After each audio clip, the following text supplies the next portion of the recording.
की कहानी सुनाने का मकसद मेरा एक है। क्राइम की दुनिया में और क्राइम रिपोर्टिंग और क्राइम की कहानियों में हमेशा निगेटिव चीजें बहुत होती है। दुख, तकलीफ, अफसोस। जिसके साथ भी क्राइम होता है एक तरह से उसकी पूरी दुनिया बदल जाती है। लेकिन कुछ कहानियां ऐसी होती हैं जो हौसला देती हैं, जिनसे बहुत कुछ सीखने को मिलता है। आज की ये कहानी ऐसी एक नसीहत है हौसला देने की कि हालात चाहे जैसे भी हों, अगर आपने ठान रखी है कि जिंदगी जीना है और जिंदगी की जंग को हारना नहीं है तो कोई भी चीज नामुमकिन नहीं है।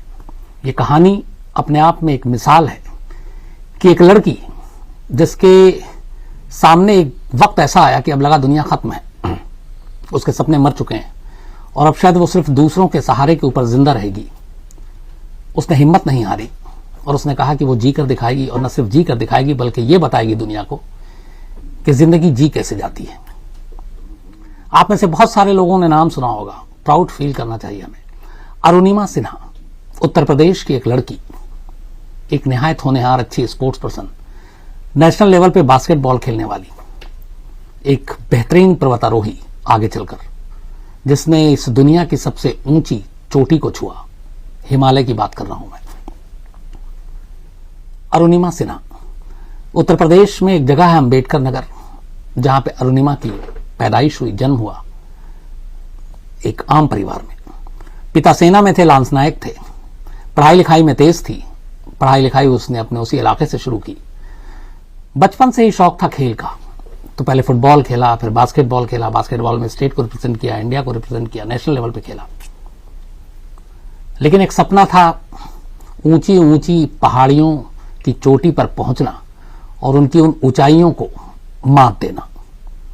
बहुत सारे लोगों का ये जुनून होता है शिखर पर पहुंचने का, तो शिखर पर पहुंचना उसका भी मकसद था और बहुत कुछ सपने थे उसके। बचपन से ही तेज तर्रार। एक बार उसकी बहन को कुछ लड़कों ने गाली दे दी, उसने पलट के उनको पिटाई कर दी थी। स्पोर्ट्स पर्सन थी, नाइंसाफी और जुल्म सह नहीं सकती थी। ऐसा लगता था कि उसका बहुत अच्छा करियर होगा, आगे जिंदगी में सब कुछ अच्छा होगा। लेकिन कई बार वक्त ऐसे पलटता है कि हमें उसका एहसास भी नहीं होता कि वक्त कब पलट गया। 23 साल की उम्र थी सिर्फ अरुणिमा सिन्हा की, जब उसके सामने पूरी जिंदगी पड़ी थी। जिंदगी की सारी कामयाबी शायद उसका इंतजार कर रही थी, और तभी एक रात ऐसा कुछ होता है कि उसकी पूरी जिंदगी पलट जाती है।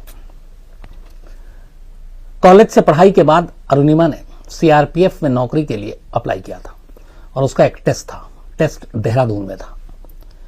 11 अप्रैल 2011, 11 अप्रैल 2011, अरुणिमा लखनऊ से पद्मावत एक्सप्रेस ट्रेन पकड़ती है। 11 अप्रैल 2011 को लखनऊ से पद्मावत एक्सप्रेस ट्रेन में बैठती है और देहरादून जा रही होती है। रात का वक्त था, करीब 1 बजे होंगे। अचानक उस ट्रेन की बॉगी में कुछ गुंडे घुस जाते हैं। देखते हैं एक अकेली लड़की को बैठी हुई। ट्रेन में बहुत ज्यादा उस वक्त भीड़ नहीं थी। उन्हें लगता है ये आसान शिकार है। सोने का चेन और कुछ अंगूठियां पहनी हुई थी अरुणिमा। गुंडे उसके पास जाते हैं और ताकत के बल पे उसे लूटने की कोशिश करते हैं। गले का चेन छीनने की कोशिश करते हैं, अंगूठी उठाने की कोशिश करते हैं। अरुणिमा एक खिलाड़ी थी, स्पोर्ट्स पर्सन थी, जिंदगी में हारना नहीं सीखा था। उस रात भी जब गुंडों की तादाद ज्यादा थी और वो अकेली थी, निहत्ती थी, फिर भी उसने हार माननी मंजूर नहीं की। उसने उन गुंडों का मुकाबला किया। खुद को लुटने से बचाने के लिए जिस हद तक लड़ सकती थी लड़ी, लेकिन गुंडों की तादाद ज्यादा थी, अरुणिमा अकेली थी।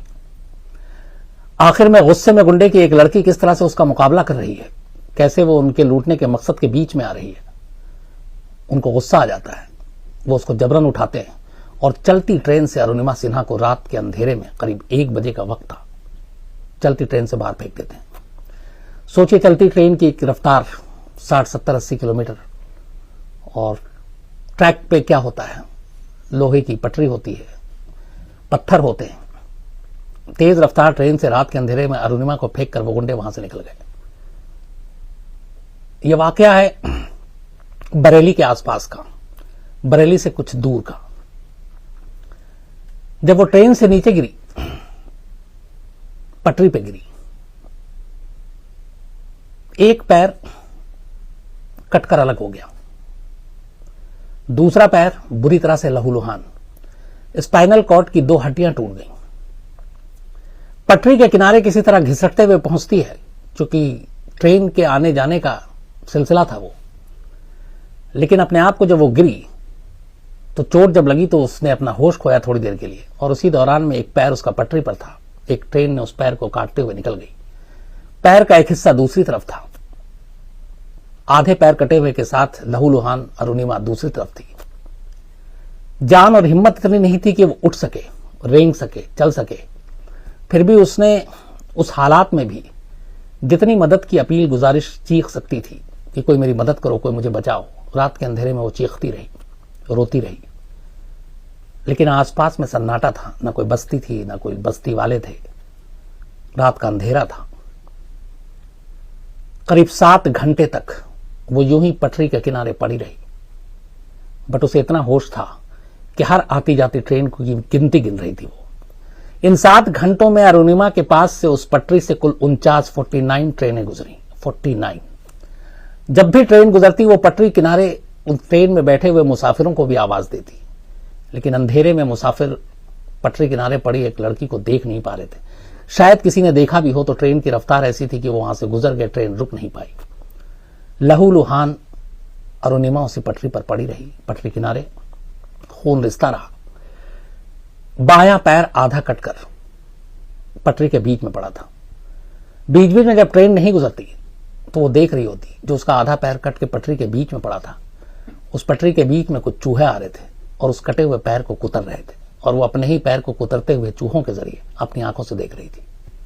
7 घंटे गुजर गए। सुबह हुई। पटरी के आसपास कुछ खेत थे। गांव वाले अपने खेत पे काम करने के लिए आए। कुछ गांव वाले पटरी पे चलते हुए सफर करते हैं। उन्हीं में से कुछ गांव वालों की नजर अरुणिमा पे पड़ी। मंजर बेहद भयानक था। एक आधा पैर कटा हुआ पटरी के बीच में, आधे पैर के बिना लहूलुहान लगभग बेहोश अरुणिमा दोनों पटरियों के किनारे पड़ी हुई है। गांव वालों ने मदद की आवाज दी, लोगों को और बुलाया और फौरन फिर पुलिस को खबर दी। पुलिस आई, बरेली के अस्पताल में ले जाया गया। अरुणिमा अब भी होश में थी। अस्पताल में ले जाने के बाद डॉक्टरों ने देखा, वो हैरत में थे कि यह जिंदा कैसे है। 7 घंटे तक खून रिसता रहा था। पैर कटा हुआ था, पैर अलग हो चुका था। उसके बावजूद वो जिंदा थी, क्योंकि शायद जिंदगी जीने की उसके अंदर लालसा थी। डॉक्टरों ने देखा, उसके बाद उन्होंने कहा ऑपरेशन करना पड़ेगा। कटे हुए पैर की कुछ ऐसी चीजें थी जिसको ऑपरेशन करके और बैंडेज बाकी चीजें करनी थी। लेकिन वहां पे भी मुसीबत ये आ गई कि अस्पताल के पास एनेस्थीसिया नहीं थी जिससे उसको बेहोश किया जा सके। डॉक्टरों की इस परेशानी को अरुणिमा ने समझ लिया। उसने डॉक्टर से कहा कि कोई बात नहीं, आप बिना एनेस्थीसिया के अपना काम कीजिए। इतना जख्म, इतनी तकलीफ सह चुकी हूं पिछले 7 घंटों में, कुछ और सह लूंगी। डॉक्टरों ने उसकी हिम्मत को देखा। खून भी रोकना जरूरी था। डॉक्टरों ने बिना एनेस्थीसिया के अपना काम किया, ऑपरेशन किया। लेकिन एक्सीडेंट जो था वो गंभीर था। उन्होंने कहा कि इसके इलाज के लिए दिल्ली भेजना पड़ेगा। इसके बाद उसके घर वालों को खबर दी गई। घर वाले आते हैं, फिर दिल्ली के एम्स अस्पताल में ले जाते हैं।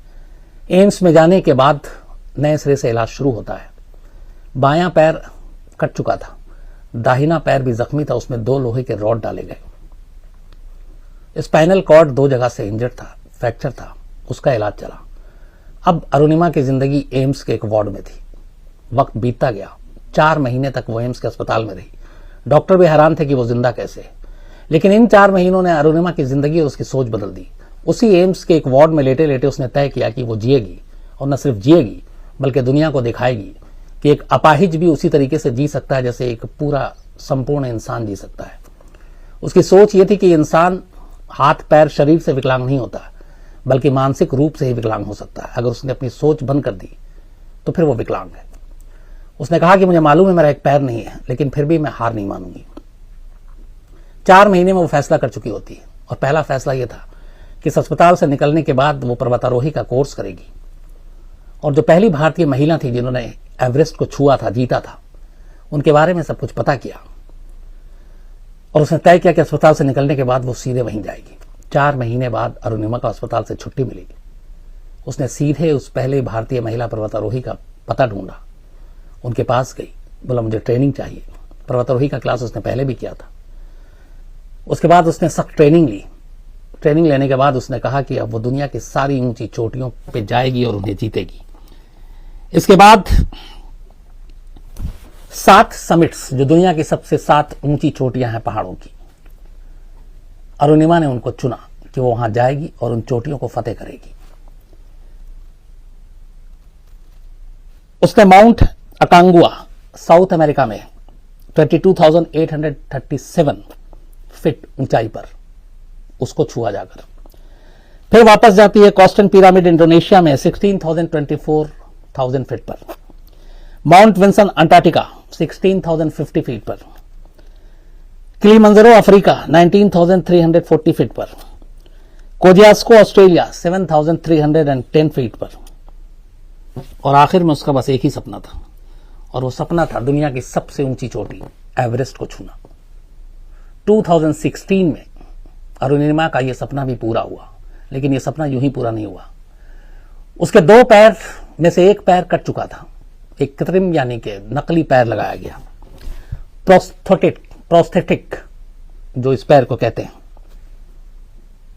बायां पैर था ये। एवरेस्ट की ऊंचाई को छूना कोई बच्चों का खेल नहीं है। तापमान से लेके बर्फ और उस पर चलना, और साथ में आपको जब पता है कि आप एक नकली पैर है, फिर भी वो हिम्मत नहीं आ रही। रास्ते में वो नकली पैर तक निकल गया, खून गिर रहा है, फिर भी हिम्मत नहीं आ रही।